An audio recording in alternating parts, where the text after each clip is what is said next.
ನೋಡಿ ಗೈಸ್ ಯಾವ ಥರ ಹೊರಗೆ ಹೋಗ್ಬೇಕಂತ ಹೇಳ್ತೀನಿ ನೋಡಿ ಗೈಸ್. F10 ಅಂತ ಒತ್ತಿದ್ರೆ ಇಲ್ಲಿ ಕೆಳಗೆ ಬಂದರೆ ಸ್ಕ್ರಾಲ್ ಮಾಡ್ಕೊಂತ ಬರೀ ಗೈಸ್. ಆದರೆ ಮೌಸ್ ವರ್ಕ್ ಆಗಲ್ಲ, ಬಟ್ ಕೀಬೋರ್ಡ್ ಅಷ್ಟೇ ಗೈಸ್. ಕೆಳಗಡೆ ಬಂದು ಕ್ವಿಟ್ ಅಂತ ಇರುತ್ತೆ ಗೈಸ್, ಅಲ್ಲಿ ಹೋಗಿ ನೆಕ್ಸ್ಟ್ ಇದು ಟೈಪಿಂಗ್ ಮಾಡ್ಬೇಕು ಗೈಸ್. ಅದೇ ಹೇಳಿದ್ನಲ್ಲ ಗೈಸ್ ಫಸ್ಟಿಗೆ EXIT ಒತ್ತಿದ್ರೆ ಎಕ್ಸಿಟ್ ಅಂತ ಬಂತು ಗೈಸ್. ನೋಡಿ ಗೈಸ್ ಈಗ ನಾವು ಹೊರಗೆ ಬಂದೆ. ನೆಕ್ಸ್ಟ್ ಹೇಳ್ಬೇಕಪ್ಪ ಅಂತಂದರೆ ಮಿಲ್ಲಿಗೆ ಒಂದು ಹೇಳ್ತೀನಿ ಗೈಸ್. ಮಿಲ್ಲಿಂಗು ಸ್ವಲ್ಪ ನೋಡಿ ಟ್ರೈ ಮಾಡ್ತೀನಿ ಗೈಸ್. ನೆಕ್ಸ್ಟ್ ನಿಮ್ಮ ಡಿಸ್ಕ್ರಿಪ್ಷನ್ ಒಳಗೆ ಹಾಕಿರ್ತೀನಿ ಗೈಸ್. ಈಗ ನಾನು ಈ ಪ್ರೋಗ್ರಾಮನ್ನು ಎಂಡ್ ಮಾಡ್ತಾಯಿದ್ದೀನಿ guys.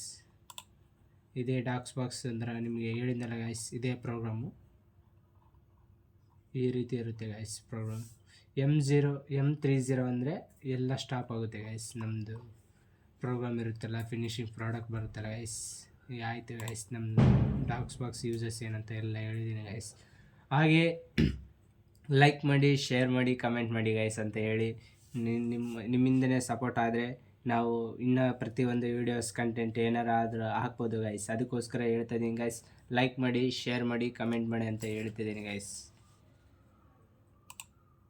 End of the program guys.